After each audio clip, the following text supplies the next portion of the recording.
Hello and welcome. I'm absolutely delighted to be joined by Celtic hero Aiden McGeady. Aiden, it's an absolute pleasure to be speaking to you today. How's it going, mate? Thanks for having me. Yeah, all good. Busy. Easter holidays just now, so there's never a dull moment. But yeah, aside from that, all good. We were just talking about the shirts behind you. It's quite the roll of honour. Who's the best you've got there? So probably personal favourite would be probably one of three. There's Kaká, Iniesta, or Pirlo. It's funny, isn't it? Football, you get nostalgic. So like I always look at this with Paul Scholes. Paul Scholes was an amazing player, but it's probably only now he's getting the recognition of how good a player he was. So I'd probably say that's happened to Pirlo quite a bit as well. But maybe Pirlo, but Kaká, Ballon d'Or winner, and then I probably Tony Cruz as well. Can I? Not bad. Yeah, not too bad. We'll just slip that one in there. But no, I kind of asked for a better guest to revisit the 2007-2008 title winning season, of which, Aidan, you played an absolutely massive part in helping Celtic battle back against the odds to win 3 in a row. I think just like kind of this season, it was a year of up and downs, a proper roller coaster, and there are quite a few parallels. So with Celtic facing a kind of similar uphill battle to defend the league title, I thought I'd put your brains in that season, Aidan, and hear about your experiences and the pressures that the current group might be facing as well, with just 5 games to play. So I mean, if we just go back to the start, to the summer window, even Gordon Strachan, I think he really re-energised that squad with the likes of Scott Brown and Scott McDonald and Massimo Donati coming in. And obviously you'll remember, Aidan, that Celtic had won the previous 2 titles by quite a distance.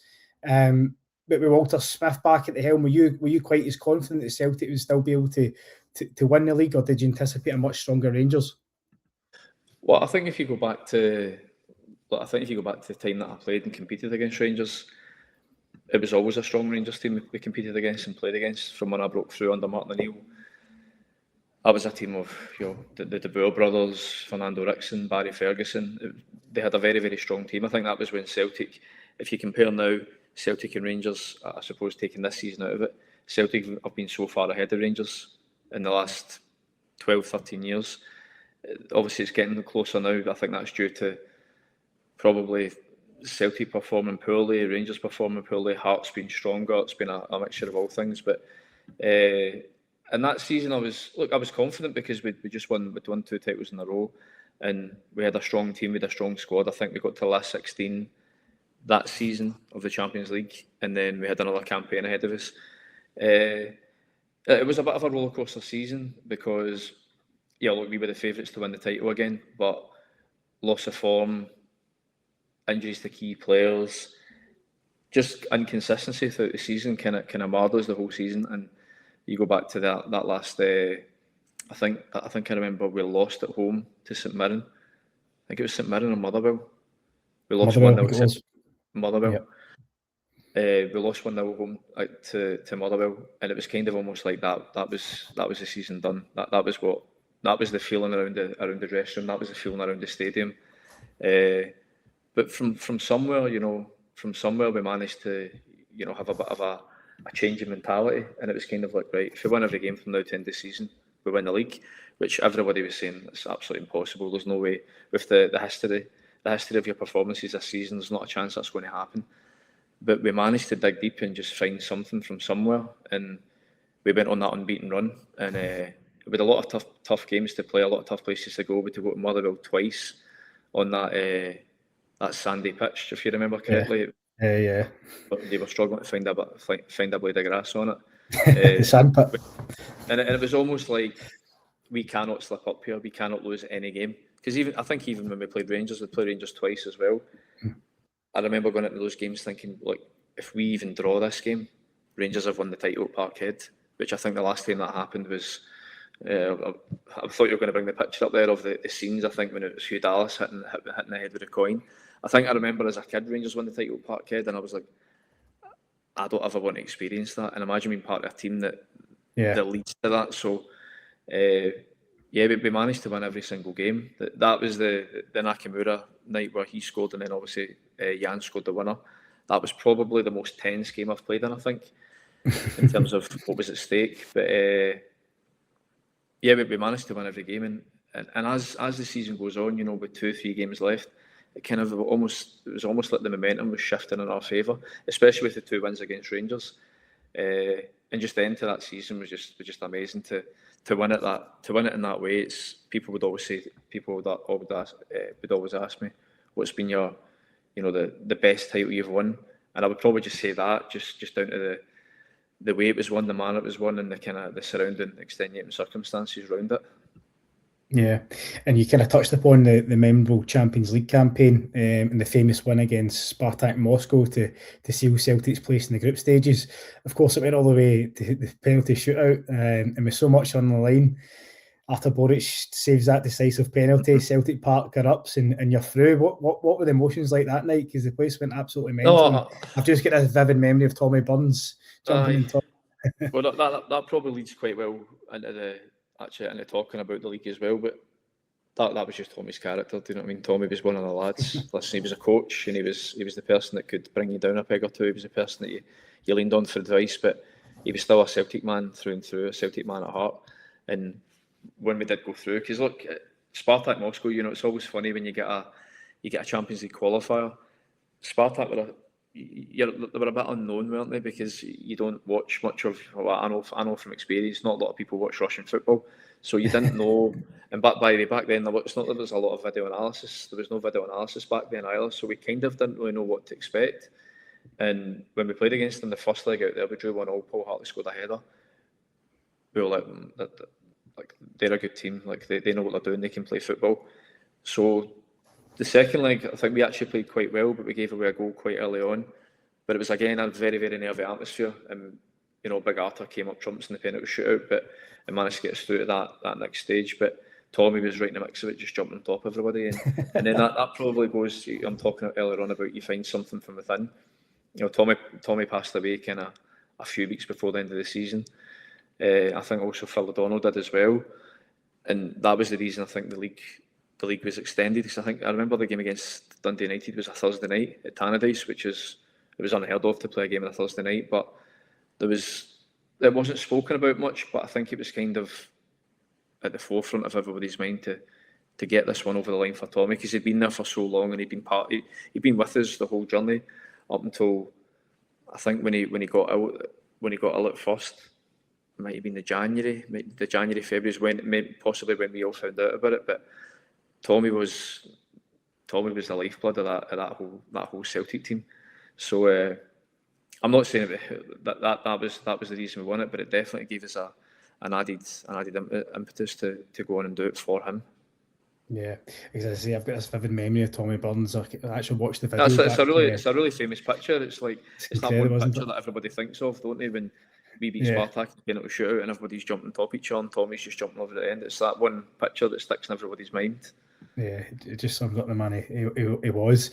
But I mean that was obviously a massive night for Celtic. It's probably still one of the most famous nights I'd say for Celtic. Getting through there, just given how much was on the line. But had Celtic, that was me actually looking at Tommy going, "What are you doing?" It was class. Just an amazing night, and it was an amazing night. I mean, had it gone all the way and Celtic not qualified, Aiden, do you think, you talk about, you talk so well about that season just there, but do you think it would have impacted the domestic campaign? Would have been, if I look at this season, for example, there's still a massive kind of hangover from Celtic losing to Kyrie Almaty, probably in the dressing room and in the stands. Do you think that would have impacted the 3-0 campaign? Yeah, it's hard to say in hindsight. Look, it could have, because sometimes I think other teams who aren't competing in Europe have a bit of an advantage at times. And also, we wouldn't have had that, transfer kitty or that kitty of that windfall of money that the club would be able to use to reinvest in the team. But it might have done, it might not have done. But look, at the end of the day, it didn't make. I don't think it made that much of a difference, because we nearly almost didn't win it anyway. Do you know what I mean? We won it by Rangers going to Aberdeen on the last day of the season and losing, and I think Rangers drawing the second last game or losing the second last game of the season. So again, we were inconsistent. We were inconsistent that season anyway. I think we got through to the last 16. Again, it wasn't by default. We won our 3 home games, but we were relying on, I think, Shakhtar beating Benfica, because we lost away to AC Milan. So we got through, and then we got Barcelona in those 2 games in the last 16. Again, amazing experiences and amazing nights. But you always want to play in the Champions League. Like that's what every single player who plays football wants to do. They want to play at the highest level and test themselves against the best. But to say that would that have had an impact on our season, I'm not entirely sure, because it is quite hard, because you've got, on one side you're thinking about the Champions League and you're thinking about these games that are coming up. Then on the other hand, you've also got a league to win. But yeah, it's hard to say. It's hard to say. I mean, you're talking about the Kairat Almaty game there.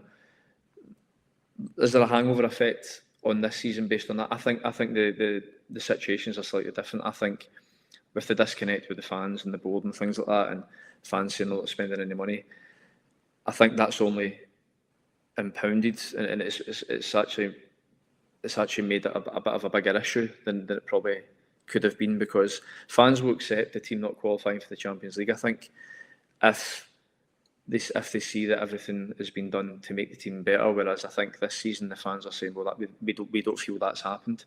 So, but for us, I don't think it would have been a massive difference. Yeah, I need to ask you about that night against AC Milan, the reigning European champions at that time.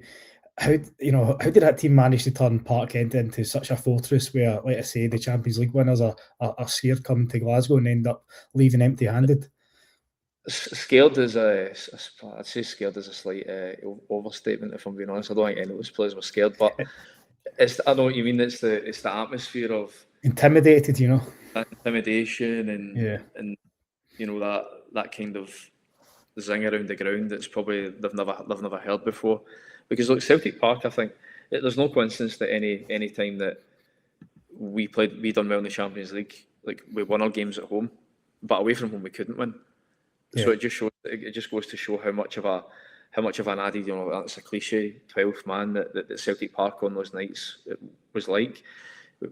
We beat the best teams. We beat AC Milan. We beat Man United.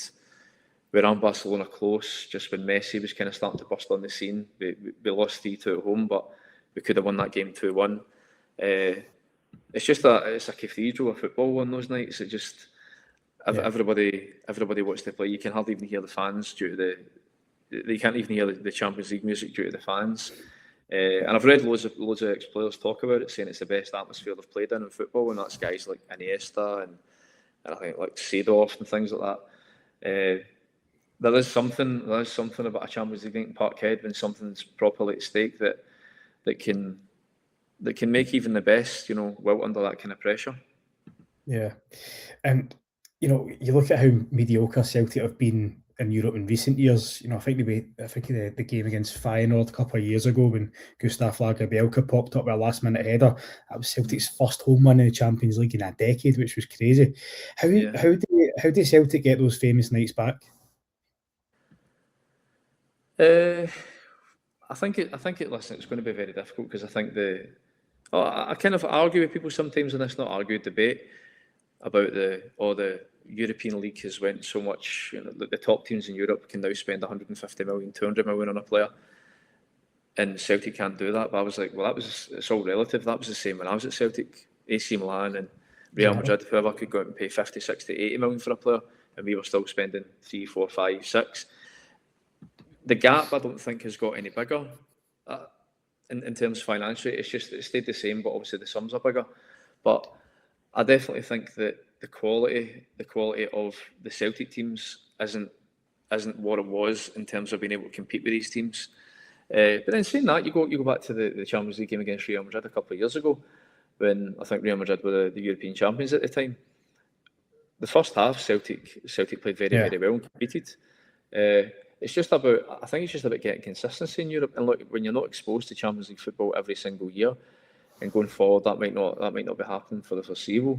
It is difficult, but it is difficult to compete. I think the format last year helped with not having to play each team twice and having these extra games. And the format helps to get through. Celtic got through last year. I think that was the turning point, though. I think if Celtic built on that success of competing against Bayern Munich and running Bayern Munich very, very close in that game, and building on that was a springboard for probably this season. But unfortunately, that didn't quite seem to happen in terms of the transfers and the recruitment that I think Brendan Rodgers was after. Yeah, as I say, it still was a memorable campaign. You went toe to toe with Barcelona, taking the lead twice against Barcelona, like some Messi, Henry, Iniesta, Xavi. It was incredible, and then losing 1-0 in the return leg. So just it was a kind of 4-2 aggregate defeat, but it was still such a special night at Celtic Park, and it was I think it was the second time in a row that Celtic had reached the last 16 in the Champions League as well. So that must have really helped your career develop as well. Yeah, I mean, it's something I'm very proud of to say that I've done, because, like I said, I debate with my mates or Celtic fans all the time and stuff, and you go, I think a lot of people, especially under say Postecoglou, his style of football, a lot of people loved watching his style of football. I did as well. I'd love to play in his team, but a lot of people would say, "Oh, this is the best Celtic team I've seen in the last 20 years," and I would be like, "Well, it's quite a high bar, because I said my team qualified for the last 16 twice, and if I'm being totally honest, a lot of Postecoglou's teams played in Europe and got the odd doing." So this is just debate among Celtic fans, and then they would go through, "Oh no, this is a better Celtic team. You said Gary Caldwell, Lee Naylor, etc." And I'm going, well, all these guys played in the English Premier League. All these guys played for their countries. All these guys, that this team that you're belittling, we got to the last 16 twice, which hasn't been done since. Twice, two times in a row, I think it was as well. So it's an amazing achievement for when you look around at our squad as well, and you do go, well, that squad managed to get to the last 16 with not household names, but it was probably us as a team and how well I think we were coached and how well we managed to play at Celtic Park. I mean, go back to Celtic Park again. It was how well we played at Celtic Park. It was our home games that were key in those groups. But I mean, it's difficult. How do Celtic get back to that? I think obviously there's investment needed. There's investment needed in the team to be able to compete with the likes of the teams that I mentioned before. But I'm kind of contradicting myself, because I go, look, last season, you go, how close did the team actually come against Bayern Munich? So I think it was just you're losing key players and then not replacing them is probably been the issue.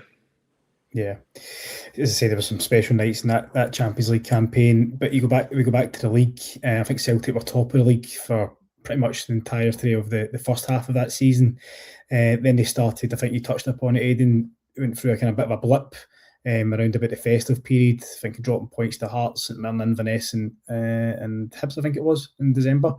And it was kind of almost identical to the blip that Celtic had at the start of this season, where I think they drew to Rangers and Hibs and then lost to Dundee and Hearts before Brendan Rodgers left, and that was all in a short space of time. Just how hard is it to get out of that kind of rot? I know you've had some huge personalities in that changing room. Like yourself, Gary Caldwell, Scott Brown, Scott McDonald. Did it take like kind of some harsh words to be exchanged during that blip to kind of to get you out of that? Look, I think home truths are always needed. I mean, you play football for a living, so harsh words are never too far away from coming from anyone, especially when you're not playing well, especially when you're not performing and you're not picking up points, and you're seeing the leaders kind of start to run away from you. To be honest, all these things, they can add to it, and it can help get you towards your goal. But I think that the main thing is just starting to get wins, and however way that comes about, it's starting to get a win. One win can turn it to two. Then you're on a run. That was essentially what we managed to do. Because no matter what you say in a dressing room, the talking's done on the football pitch. The talking's done in front of your fans on a Saturday. We had to just get together as a group and go, look, this is what we have to do. Like, there's no point finishing 15 points behind Rangers. We need to, even for our own integrity and our own self pride, we had to decrease that gap, and slowly but surely we were doing that. But we knew the end goal was to, as it got closer to the end of the season, like we can actually win this league now. And you can almost use it as a bit of a fuel as well, where you've got the outside noise of people saying they've done it, they've thrown it away, they'll never win the league now. You use that to your advantage. It's almost a bit of a mental fuel, and as it kind of gets closer to the business end of the season, the last 8-10 games, it was still a mammoth task, but just keep winning each game, and as it got closer and closer, it's like we can actually win this. So. Yeah, these things are all part of football and they're needed, but it's about having everybody on the same page and knowing that goal and everybody believing in that goal, which ultimately we did achieve. Yeah, it's interesting. I mean, Celtic then, like you say, once they got that one, they went on a 9-game winning run, and that really, I suppose, that really does build momentum, doesn't it? And I think back to that season, and I always think of the impacts the likes of Barry Robson and Georgios Samras made when they came in the January. They scored some crucial goals, some big moments. Was there a feeling within that group that you really needed some help in January to kind of breathe fresh life into the kind of title bid? I think every January you'd be hard pushed to find a club around the world who felt like they didn't need a bit of help. We definitely did, and the signings that Gordon brought in definitely added to the squad. There were players that we needed. I mean, Barry Robson ended up. I mean, Scott Brown was the record signing from between two Scottish teams. He ended up getting his chance and putting Scott Brown out of the team, and it worked, and he stayed in the team right up to the end of the season. Sammy played a lot of games. Sammy would come on. I see Sammy as mostly he was an impact player towards the end of the season, but big impacts. Hibs away, I remember he scored a header from, I think I crossed it into the back post, he scored a header.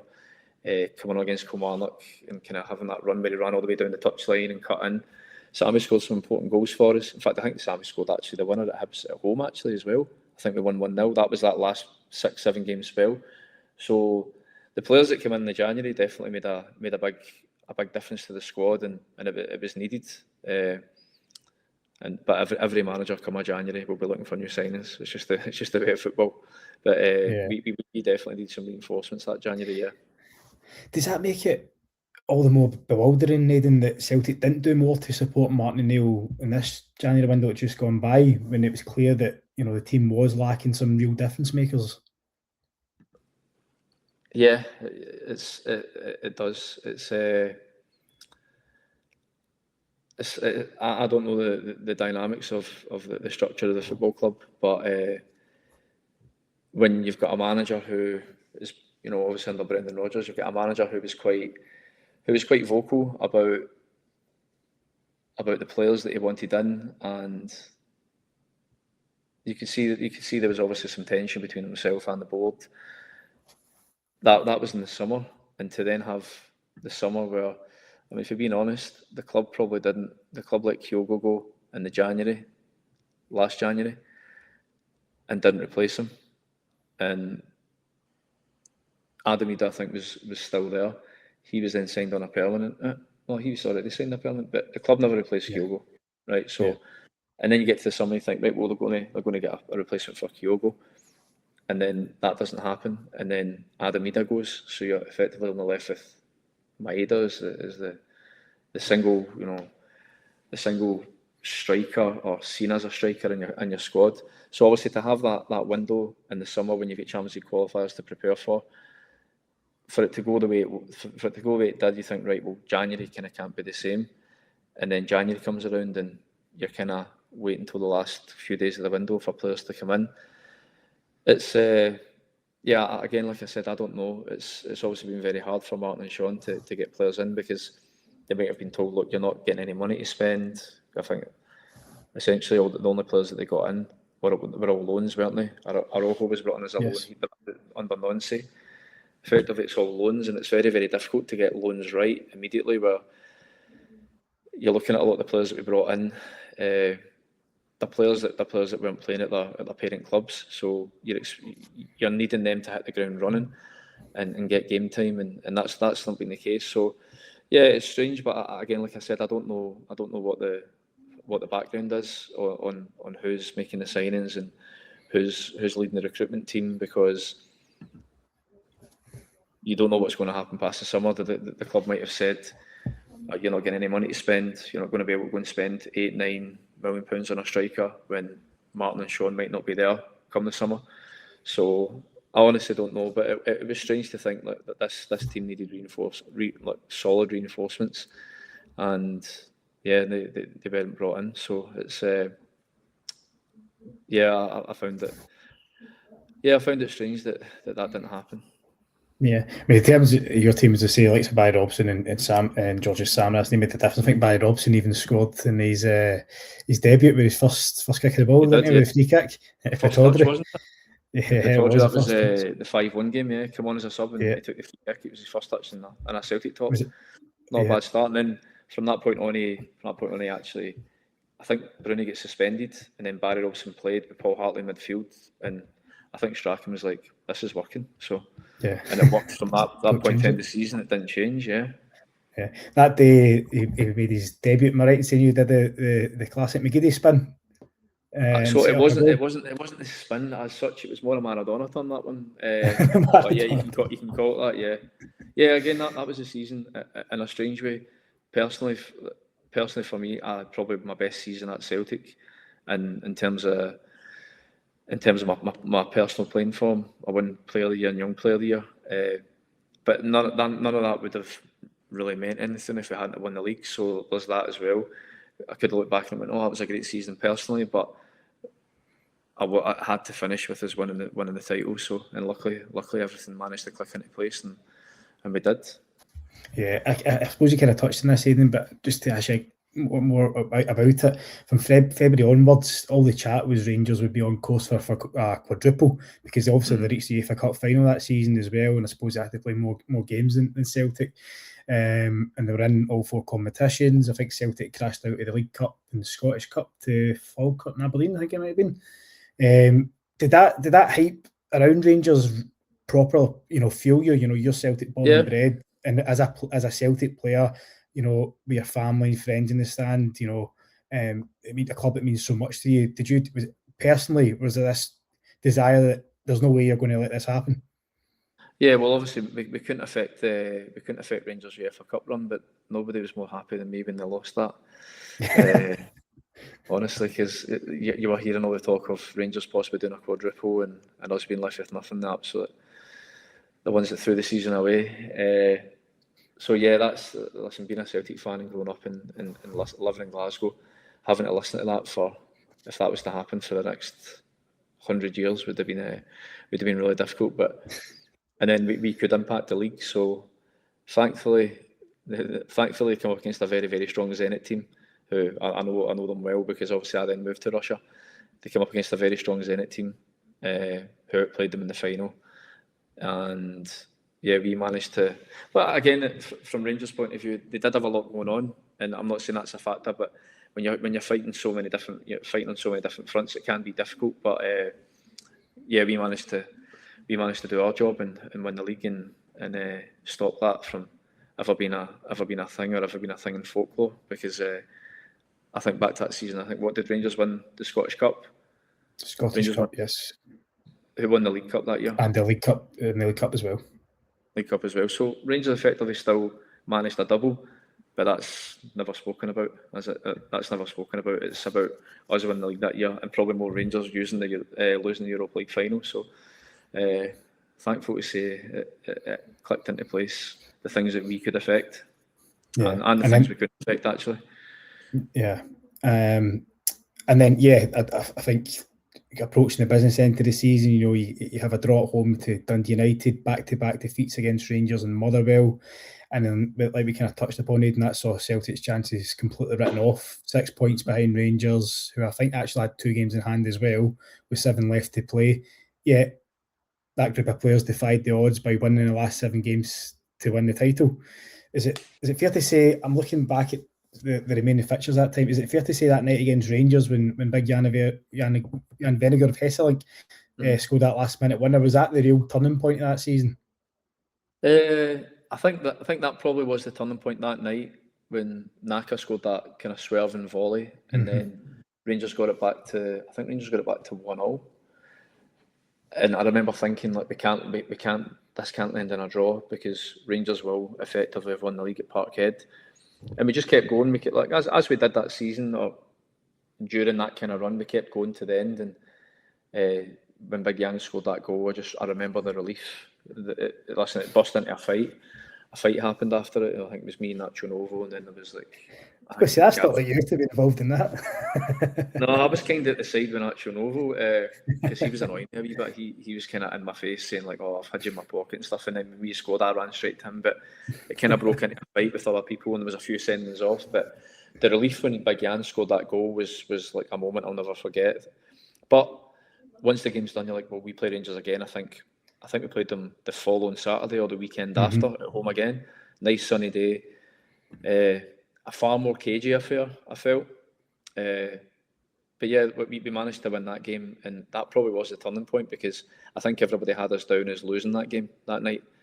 I think if you'd have went to bookies, you'd have got high odds on us winning that game that night. So that probably was the turning point for us, and then we just managed it. Momentum's such a big thing in football, and it's something that doesn't really exist. It's not something you can touch. Do you know what I mean? But it's a belief inside you where everybody's confidence levels just start to creep up, and everyone starts to feel together a little bit more. But it's such a big thing, and we just went on that run, and momentum was gathering after each win. Some were very, very cagey affairs where we didn't really play that well, but again, we managed just to win. And it's probably like you said, it's probably a parallel to. You could draw a lot of comparisons and parallels from that season to this season. Yeah, like I say, there's so many, and I think particularly the situation that Celtic find themselves in just now. That defeat at Tannadice just before the international break a few weeks ago. So Celtic fall 5 points behind Hearts with 7 left to play. Now they've won their 2 games. There's 5 to go. Do you believe that this current group can replicate the kind of heroics of your team in 2007, 2008, and win the remaining games and lift the title? Yeah, look, I think they can. I mean, the games that they've got, look, the fixtures I think are favourable in terms of the games at home. Like you've got to play Rangers at home and Hearts at home. Look, they can do it. They can show that they've showed so far without playing particularly well.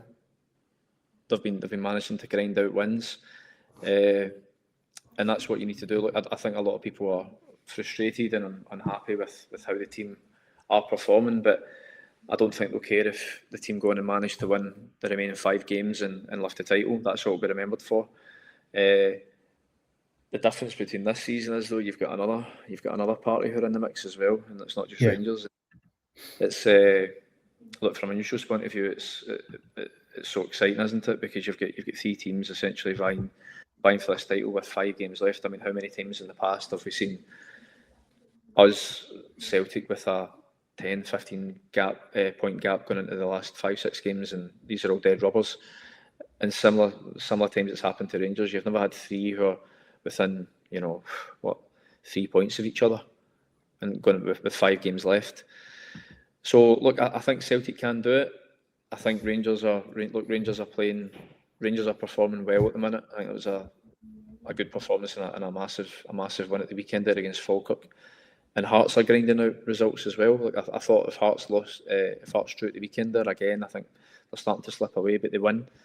So all 3 teams are winning, and I'd say Celtic aren't winning pretty at the minute, but they are still winning games. And as long as that continues, yeah, of course, listen, they can win it. You're going to ask me who's going to win the league, though, aren't you? Well, it's inevitable, isn't it? You're going to ask who's going to win the league. Listen, I hope we've been saying this for a long time. I think that the game against Dundee United, I felt was a turning point in terms of I don't think Celtic can continue doing it. Playing poorly and winning games, but again, it shows what I know, because against St Mirren at home on Saturday, it was the same, but managed to win 1-0. If that can continue and can keep managing to grind out 1-0s, 2-1s for the remainder of the season, then yeah, Celtic can win it. Yeah, just looking back again at that season you're involved in, the game that I always feel slips under the radar when you talk about that season was that comeback win at Motherwell when Scott McDonald and Georgios Samras scored late on to complete a 2-1 win. Now, those, like we said, those guys always produce in big moments. I think Scott McDonald scored something like 33 goals that season. Do you think clearly Celtic don't have a goal scoring striker like that currently, but if you look at this team, Aiden, do you see any game changers that can make the difference? Look, I think Nigel's a game changer in terms of his numbers and his output. I think there's other things that he does. There's other parts of his game that I think they need to be more polished. But you can't argue with his numbers. I think where would Celtic be without his goals this season? Game changers. Look, I think Iheanacho can be a game changer when he's on his game and he's fit. I think out of the strikers that are there, there's him and Chivinchara. I think he's a more well-rounded player than Chivinchara. He has shown that when he gets chances, he can score goals. I'd be hoping that he can stay fit because I think he's got the experience and he's played at the highest level. He can score goals, and it's vitally important. That's what Celtic need at the minute. Going through the rest of the team, having Engels back, I think, is a big boost as well. I think the team have missed him in midfield, especially in games, say, against Dundee United, where I think Dundee United kind of overran Celtic's midfield in terms of legs and in terms of running power. Aside from that, though, yeah, look, Yang can be inconsistent, but he's been probably the standout wide player for Celtic this season, which look, I don't think is a very high bar, but look, listen, it's a squad of good players, not top players, but it's a squad of players where if you compare them with the rest of the league, they're better than what they're showing, I think, at the minute. Because if you go to Dundee United a couple of weeks ago, Celtic's squad's better than Dundee United's, and Celtic's players are better than Dundee technically, but it's just about obviously showing that on a week-to-week basis. But I think, yeah, game changers. Yeah, I would probably say Nigel's a funny one, isn't he? And Hatate as well when he's on his game. But Hatate's been inconsistent this season. I think out of the players that you pick to play in those positions, I think Hatate is the most capable and technically the best player. But it's inconsistent this season. This season's been his problem. Yeah, I mean, we all know how much a serial winner Callum McGregor is, and I'm sure it would mean the world to him to at the end of this season, having been written off so many times, to emerge with the title in his hands. And I suppose at the end of that rollercoaster season in 2007, 2008, you get your hands in the title, an emotionally charged night at Tannadice. Yeah. I think it was Big Jan who scored the winner again. You might remember a clip of you laughing at the camera and saying, I think it was sorry Rangers for Yeah, I certainly do. Yeah, I've seen it a few times. Yeah, having been written off by just about everyone, was that just the most satisfying title win of your career? The most satisfying night of your football career? Yeah, it was the most satisfying title win, and then that goes back to Callum McGregor, like you said. He might have never won a title. He might never win a title in these circumstances again, or and hasn't done before. So again, emotionally charged it could be, and it might be the most satisfying if Celtic do manage to do it. Yeah, and just before we wrap up, Aiden, I wanted to ask you about the Celtic wide players. You kind of touched on the game changers there, but you look at the wide players in particular, Seb Tineke, Yang, Daisen Maeda. See, as a player that was as gifted as yourself, with such a hero at Celtic, do you get frustrated watching them? You know, when you look at your numbers in 2007, 2008, I was looking at them there. You scored 8 goals, 19 assists, which is incredible. You won just about every play of the year gone, and now you're looking at kind of Celtic's current wide options. They're kind of crying out for somebody like yourself. Do you get frustrated watching the wide players at the minute? Yeah, I'd be lying if I said I didn't. But I'm not on here to. I know what it's like as a player, and you then have an ex-player who's retired and they're criticising everything about your game. I don't want to do it. Listen, I think the thing is that they're young guys as well who are playing at a massive club with massive expectation on their shoulders. I get frustrated watching them sometimes because I think there's things that they do in their game that they just need to simplify. Look, I think Tineke, for example, I think Tineke's got certain habits and certain traits in his game that I think if he changes, he'd be a much more effective player. But then the problem is, if you go back to recruitment, he was signed for a fair bit of money. Not his fault. The transfer fee, and then you've obviously got Balikwisha as well, who was signed for similar amounts of money, and you're expecting these guys to be what Celtic needed at the time was for guys to come in and hit the ground running and be not the finished article, but be contributing a lot more than what they are. And at the minute they're not. But that's not to say that with coaching and with time and experience that they will, because there is quality there. But yeah, I think it's long gone are the days of wingers just getting the ball and just going straight at full back and taking them on and creating chances. It's maybe modern day football, but yeah, it's frustrating. Look, I don't think it's just narrowed down to the white players. I think the way Celtic have performed this season, over the course of the season, that's not just labelled at white players. I think that you could say that about the majority of the team. It's been a frustrating season, inconsistent season with, something that never ever happened in my lifetime, where you've had 3 managers in the one season at Celtic.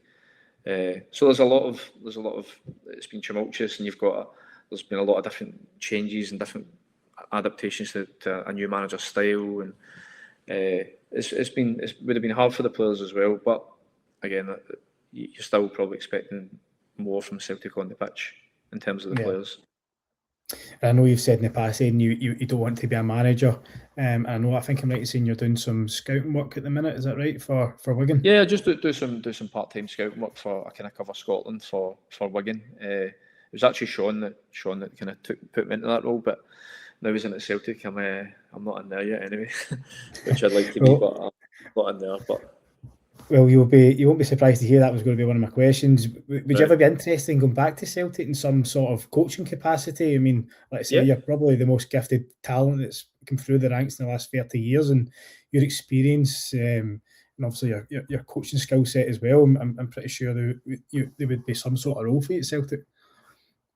Yeah, you'd have to ask the powers that be if there would be or not. But yeah, I'd love to.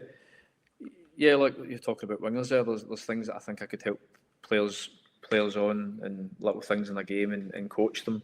Yeah, especially wingers and forwards, and probably everything that I could do could apply to the whole academy. It's something that I think is needed in football. Because why would you not want to try and give your players that you're paying a lot of money, or give your academy players every bit of help they can get? Because let's be honest, everybody wants academy players and young players breaking into that first team, like when I was younger. No, I'd love to do something like that. That's what I'd love to do. Whether or not that happens or not remains to be seen. But it's something that I'd like to do, because I feel I get too much experience and knowledge, to keep it to myself and be selfish about it and not pass on. I'd love to be able to help, if that's first team or B team or younger academy. I'd love to be able to help them and not making the mistakes I made, and helping them round their game in any way possible. I'd love to do that. Yeah, and finally, you know the man. He gave you your Celtic debut. He worked with you at international level. Would you like to see Martin O'Neill stay on as Celtic manager next season? It's a funny one. You're probably asking the wrong person, because it's. But would I like to see him stay on? I think I would, but then there'd probably be some caveats to that, in terms of I'd like to see him have his own signings and bring in his own players as well, to be able to get the best out of the team. Because I think it's, when Martin came back, I was unsure of how, if the team don't win the league, how it would maybe affect his legacy, because Martin's a legend and known for winning titles at Celtic. But look, he answered Celtic's call in a time of crisis. I don't know if he'd maybe want to stay on though. That's the thing. I don't know if he'd want to, because Martin's 74 now. I don't know how many more years he'd want to do it for. But like I said, I'd like to see him stay on, but with him having his own say, and him having his own players, and him having his own transfers in. But then I think we're talking too far ahead, aren't we? I think we probably just concentrate on the remaining 5 games and hope that does happen, and hope that he has that option, whether he turns it down or whether he maybe steps upstairs or he does something else. But it would be nice for him to finish, if that's going to happen, on bowing out with a league title. Yeah. And Roberto Martinez, he's another man that's been linked with the job. You worked under him as well. Do you think he would be a fit for Celtic? Yeah, he'd be a fit for Celtic. He's a good coach. I had him at Everton.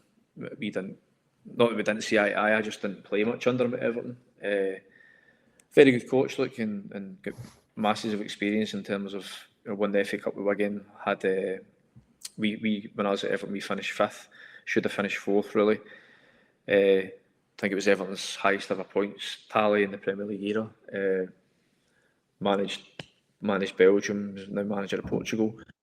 I mean, you never know, he could end up with being a World Cup winner after the summer. So I don't know if there's much chance of that happening if that happens. But coming to Celtic, but yeah, look, he'd be a good fit for Celtic. He plays football the right way. He's got the right ideas about football. Very, very good coach. So yeah, if that was to happen, it would suit everyone. I think suit the team. It would suit. I think the fans would like it as well. So yeah, it'd be a good fit because he comes with that experience. Yeah, Aiden, it's been an absolute privilege speaking to you today. Really enjoyed it, and I'm sure the listeners will have really enjoyed it as well. Going back to some of the highlights of that famous season. So thanks very much for your time, and hopefully see you back at Celtic at some point in the future. Hopefully I can, like you said there, yeah, a coach of types at Celtic. Yeah, that'd be amazing. So, all right, well, thanks for having me, Ryan. Cheers. Thanks a lot. Brilliant. Thanks very much. Cheers. Okay.